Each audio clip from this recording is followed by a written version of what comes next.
Memakmurkan masjid itu dibuka dengan kata innama. Jadi berbahagialah kalau ada di antara kita yang diberikan oleh Allah kekuatan dalam hatinya untuk mau memakmurkan masjid dengan semua jenis kegiatan yang mampu dilakukan. Maka Anda sedang masuk dalam kalangan elit di dalamnya. Ya. Nah, tapi tidak cukup dengan amin. Ya. Gitu. Apa yang dimaksud memakmurkan itu? Ya. Yang pertama, man amana billahi wal yaumil akhir. Dia membawa misinya ke masjid itu karena imannya supaya cari bekal di hari kiamat untuk pulang. Jadi mengelola masjid itu bukan mengelola perusahaan. Orientasinya bukan dunia. Mengelola masjid untuk DKM ditujukannya betul-betul untuk menaati Allah. Ya. Kemudian menyiapkan bekal itu supaya punya kebanggaan saat pulang menghadap Allah. Nah, apa ciri-ciri orang-orang seperti itu? Yang pertama, wa aqamas shalah. Dia berusaha memakmurkan masjid itu dengan konsisten membuat sifat sholat jamaah yang baik dan rapi.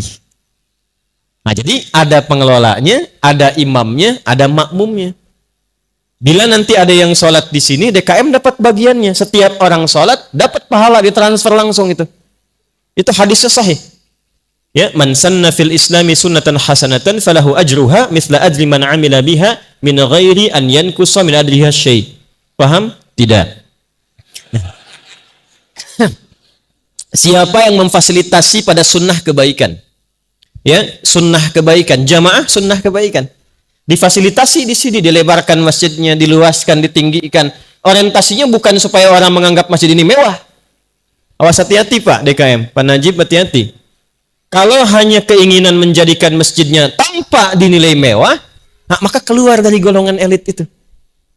Ya, keluar dari golongan elit. Diharapkan dengan masjidnya direnovasi, jamaah mesti nyaman merasakan kenikmatan sholat di sini. Safnya makin luas, ada kenikmatan untuk ibadah kepada Allah. Itu setiap orang masuk satu, maka dia sholat baru masuk dapat 25 kebaikan. Sholat dapat 27. Jarak satu keduanya 500 tahun. Dua ketiganya 500 tahun. Itu di Sahih Muslim. Itu begitu jamaahnya dapat, langsung DKM-nya pun setiap orangnya dapat transferan sama persis dengan orang yang ibadah di situ. Ya. Itu satu. Wa ataz zakah, nanti mengelola potensi zakat dengan baik. Walam yakhsha illallah, dan menerapkan hukum Allah di masjid. Masjid itu rumah siapa? Rumah Allah, bukan rumah pengurus. Saya main ke rumah pengurus, punya aturan. Masuknya lewat sini, duduknya di sini, yang ngatur yang punya rumah. Kita datang ke rumah Allah yang dipakai aturan Allah. Karena itu kalau nanti sudah bagus, sudah rapi, yang pertama dipelajari oleh DKM, bukan membuat program, tapi belajar fikih masjid tentang aturan Allah di dalamnya. Ini penting saya sampaikan, sebab ini rahasia di antara kita ya. Ada 9 jenis setan yang berbahaya. Nanti kalau kita ke Palembang lagi, bikin kajian yang terukur, insya Allah nanti kita buat tema khusus judulnya fikih setan. Supaya kenal. Antum kesini cuma tahu jalan yang mulus, tak tahu di situ ada lubang, terperosok. Nah, setan itu kan bahaya. Mesti kita kenali. Di antara 9 jenis setan itu, ada setan yang memang tugasnya berada di masjid. Dan yang pertama kali digoda bukan jamaah, tapi DKM masjid. Ingat itu. Kalau sekarang kompak Pak. Kompak jadi, bagus, sama-sama nyumbang. Nanti setelah jadi, masuk dia. Supaya dibikin pecah DKM-nya. Kalau jamaah satu bosan, yang lain datang. Tapi kalau DKM sudah nggak mau ke masjid, jamaah pun malas. Kenapa nggak ke sana? DKM-nya ribut melulu katanya. Padahal masjidnya bagus. Maka dari itu penting kita buat aturan-aturan itu supaya paham. Jangan takut dengan kas Pak, karena kan rumah Allah. Yang penting itu Allah kasih berapa, kemana dikeluarkan sesuai dengan aturan Allah. Ini penting saya pertajam dulu, karena sekarang ini baru kita masuk mendapati masjid sudah bagus. Dan dalam tahap penyempurnaan. Saya memberikan pesan yang kuat dulu supaya nanti saat kita guyub menjadikan masjid ini baik, insya Allah DKM-nya pun sudah kuat, kitanya pun nyaman ibadah di dalamnya. Yang saya cintai, saya banggakan, seluruh keluarga saya tercinta yang hadir jamaah saat ini dalam pengajian malam hari ini. Saya bermohon pada Allah Subhanahu wa taala, dari manapun Anda datang, siapapun Anda berada di sini, semoga semuanya mendapatkan rahmat Allah Subhanahu wa taala. Semoga langkahnya dihitung oleh Allah untuk meringankan hisabnya dan dimasukkan dalam golongan hadis yang disampaikan dari Nabi sallallahu alaihi wasallam, qala man salaka tariqan yaltamisu fihi ilma sahalallahu lahu tariqan ilal jannah wa innal malaikata latad'u ajnihataha ridan li talibil ilmi wa inna talibal ilmi yastaghfiru lahu man fis samawati wa man fil ardi hatta al hitan allati fil bihar wa innal ulama'a warathatul anbiya wa innal anbiya lam yurithu dinaran wala dirhaman. Siapapun yang melangkahkan kakinya, dia berangkat dari manapun asalnya, menempuh perjalanan dengan tujuan untuk belajar, mau ngaji tidak yang lain, bukan untuk selfie, bukan untuk foto-foto, bukan hanya untuk menggambarkan saya jumpa ustadz bikin status, tapi tujuannya betul-betul untuk belajar.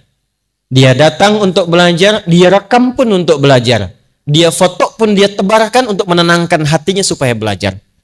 Apa yang Allah berikan kepadanya? Dari sejak dia berangkat sampai dengan ke majlis ilmu, sampai dia pulang, Allah perintahkan malaikat mencatat langkahnya untuk meringankan langkah ia saat hisab menuju surganya. Hadisnya sahih. 2. Nanti kalau Anda ada ustadz lain lagi, praktekkan hadis ini. Sejak dia berangkat, duduk sampai pulang, Allah perintahkan satu malaikat khusus membentangkan sayapnya, memberikan ridha kepada penuntut ilmu itu. Nah, di antara ridhanya Allah itu, ya, melalui malaikat tadi, itu ada 2. 1, mengaminkan doa-doa yang dimohonkan. Nah, jadi kalau nunggu penceramah, nunggu kiai, nunggu tuan guru, nunggu al-habib, habaib misalnya, ustadz, itu jangan banyak kita melakukan hal yang tak penting. Mungkin itulah cara Allah yang diinginkan untuk mengabulkan permohonan kita selama ini. Itu pertaruhannya, datang minta. Mungkin itu yang menjadikan doa Anda cepat terjawab dalam keadaan berdiri ingin belajar. Gelap-gelapan ingin mencatat, itu mahal sekali. Mahal. Di posisi itulah justru aminnya malaikat itu cepat diberikan bagi orang-orang yang serius mendapatkan ridha Allah Subhanahu wa taala. Diisi dengan doa.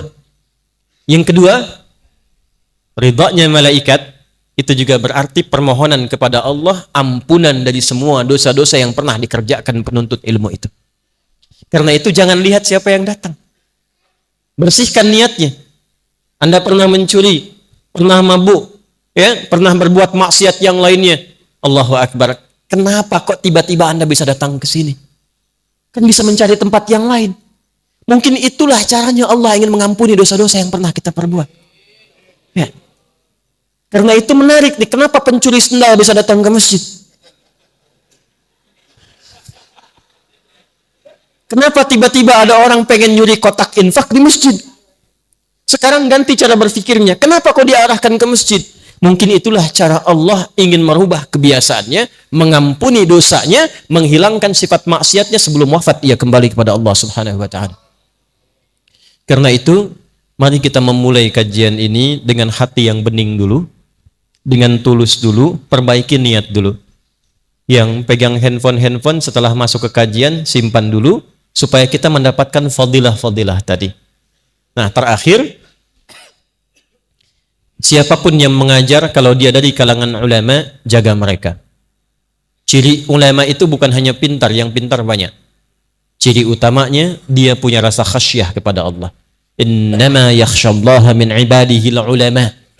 Ya, dia khawatir kalau dia bicara takut Allah tidak ridha.